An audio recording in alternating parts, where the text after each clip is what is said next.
பிரான்சில் வசிக்கும் மில்லியன் கணக்கான மக்களுக்கு அவர்களின் வங்கிகளிடமிருந்து எதிர்வரும் மார்ச் மாதம் 1ஆம் தேதி முதல் ஒரு மிக முக்கியமான மின்னஞ்சல் ஒன்று வரவுள்ளது. பிரான்சின் பிரபலமான வீட்டு வசதி சேமிப்பு திட்டத்தில் மேற்கொள்ளப்பட்டுள்ள புதிய சில சட்ட மாற்றங்கள் குறித்து இந்த மின்னஞ்சல் எச்சரிக்க உள்ளது.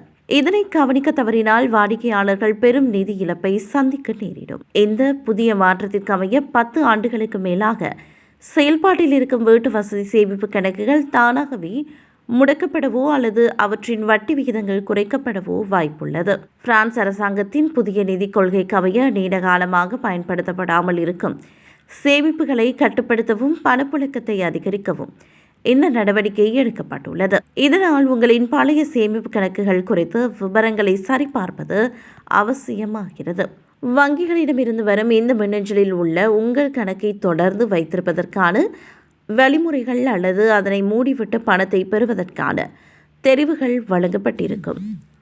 இந்த மின்னஞ்சலுக்கு நீங்கள் உரிய நேரத்தில் பதிலளிக்க தவறினால் உங்கள் சேமிப்பிற்கு கிடைத்த இந்த வரி சலுகைகள் பறிபோகக்கூடும். மேலும் கணக்கு செயலற்ற நிலைக்கு தள்ளப்பட்டால் அதற்கான வங்கிகள் தனியாக கட்டணம் வசூலிக்கவும் வாய்ப்புள்ளது. மார்ச் 1ஆம் தேதி முதல் நடைமுறைக்கு வரும் இந்த மாற்றங்கள் குறிப்பாக 12 அல்லது 15 ஆண்டுகளுக்கு மேலான பழைய கணக்குகளை வைத்திருப்பவர்களையே அதிகம் பாதிக்கும் என்று நிதி ஆலோசகர்கள் சுட்டிக்காட்டுகின்றனர்.